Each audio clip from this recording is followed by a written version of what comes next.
Alright, you're welcome back to the class. We are still discussing vectors 1. So we said that in this next class that we're going to look at detailed examples on how we can solve problems on vectors. And if you recall what I told you the other time, I said that sum of vectors, difference of vectors, scalar multiplication of vectors, and other combinations is better solved in component wise. So just like the problems you are going to look at now, you will notice that most of the problems are in component wise. Okay, let's go into that. The first one here is if P is equal to 2i minus 3j, that is 2 in direction of x axis and 3 in direction of y axis. And another vector q is given as 3i plus 5j. Another vector r is given as I plus what? J.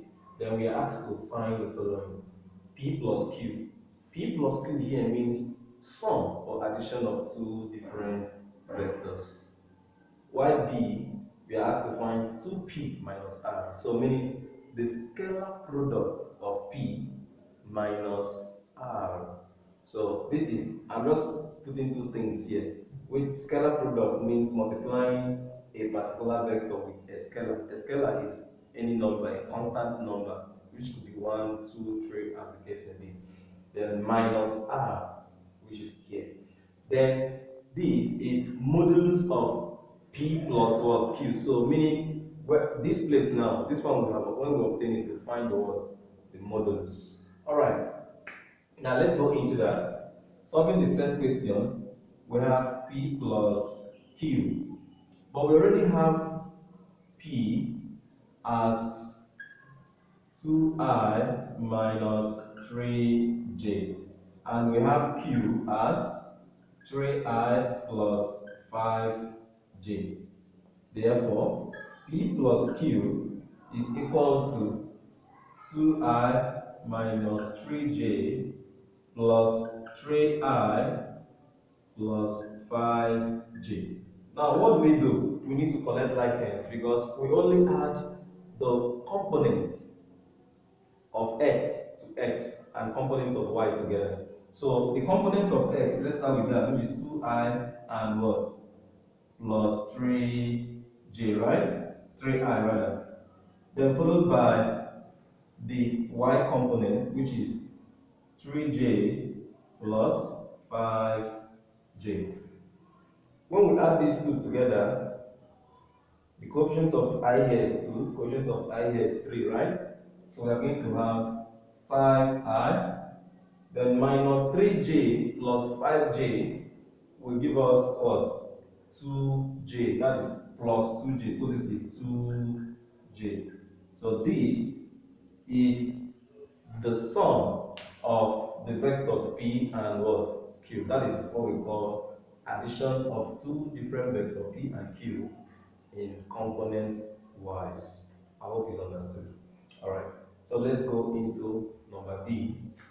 Number B say 2p minus r.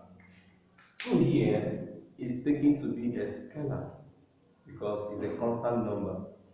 So if we want to write this or simplify this, we say that this is equal to 2 times p, and p is given to us as 2i minus 3j. Then we break down our r minus. Our r is I plus what? J. So we say I plus j. So we need to now, scalar multiplication, it simply means using the scalar to multiply the vector. So the only thing that will happen here is it will just affect the coefficient of these two components. So 2 times 2i will give us 4i, 2 times minus 3j will give us minus 6j. Then we now use this minus to open the bracket. So we have minus times minus I will give us minus I. The minus times this will give us minus j. Is that okay? Alright. So collecting like terms, we have 4i minus I minus 6j minus j. So 4i minus I will give us 3I minus 6j minus j.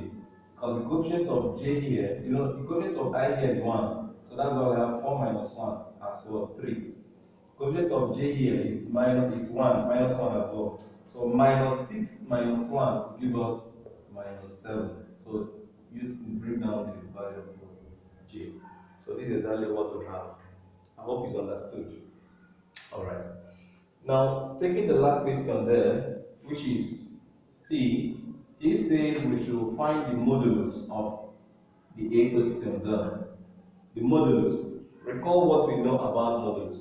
We say that if a vector is given as R as xi plus yj, then the modulus of R is written as this, will be obtained as the square root of x squared plus what? Y squared.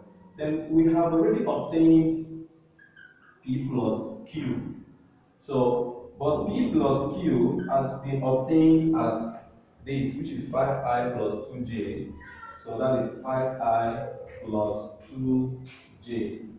What it means is that the modulus of P plus Q is equal to the square root of 5 squared plus 2 squared. If we'll work with this. So, and this is given to us as 25 plus 4, and that is square root of what? 29. The answer can be written as this. So we say 29, okay, doesn't mean that's it, square root of what? 29. So this is the magnitude, and that is all for the question. We're going to take another example, 2.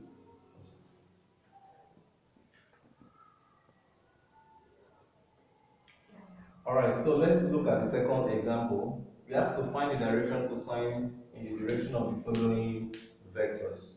So the first one here is that R1 is 2i plus 3j. Let us recall what we know already about direction cosine. Remember we said that for a vector that is represented on a plane will have two direction cosine, which is the direction on the x-axis and direction to the y-axis. So the direction cosines, if recall, let us recall first. Recall if r is equal to xi plus yj, it means that cos alpha is equal to x over modulus of what? R, and cos beta is equal to y over modulus of what? R. So with this, we can now solve the problem that is given to us. Alright. So, for us to find cos alpha, which is the one to the direction of what? X-axis, we already know our we can find, first of all, find our modulus. So the modulus of R1 is equal to the square root of 2 squared plus 3 squared. That is 2 squared plus 3 squared. So, and that will give us the square root of 4 plus 9, which is equal to square root of what? 13. Therefore, cos alpha is equal to, now what is the value of x here? If we compare this with this, so that the value of x here is what? 2. So it means that cos alpha is equal to 2 over square root of what? 13. So this is the answer to our problem. You can simplify further, but leaving your answer like this will not attract any penalty. So also, or similarly, for us to find cos beta, which is the direction cosine in the y direction, is equal to 3, because 3 is our y here. 3, our y is equal to 3, divided by modulus of r, that is all over square root of 13. So these are direction cosine. Then going to the second question, we have R2 is equal to 4I minus 5J. So first of all, we need to find the modulus of R2, and to find that, we say square root of 4 squared plus square root of plus minus 5 squared. Yes. So this will give us square root of 16 plus 25, which is sending us the square root of 41. Alright. So our cos alpha, which is direction cosine to the x direction or to the x axis, is equal to, our x here is 4 divided by the modulus R2 is equal to square root of what? 41. While similarly that our cos beta, which is direction cosine in the vertical axis, is equal to, our y here is minus 5, so that is minus 5 divided by the square root of what? 41. So these are the direction cosine. Now, assuming we are asked to find the values of alpha and beta, you can easily find that by simplifying this thing further here. So by finding the cos inverse of this will give us the angle itself. But this is direction cosine. But if I want to find the angle which the resultant makes with the horizontal axis, which is alpha, I can find it by finding the cos inverse of this value here.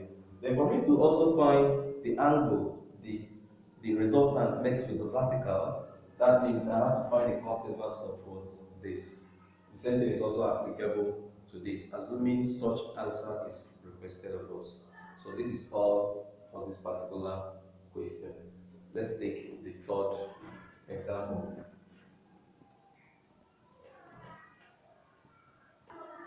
Alright, so in solving this example 3, we asked to find the unit vector in direction of the following vectors. So the first one we have here is R1 is equal to 2I plus 3J. Okay, for us to find the unit vector in direction of the following vectors, we recall that unit vector R is given to us as R over modulus of what? R. It's important you should know the difference between all these formulas. That is why I'm separating the examples so that you can be able to master them one after the other. So having done this, so what it means is that we need to find the modulus of R1. Then with that we can find the unit vector of what? R1 in the direction of R1. Alright, so the modulus of R1 is equal to the square root of 2 squared plus 3 squared. So this will give us the square root of 4 plus 9, that is equal to square root of what? 13.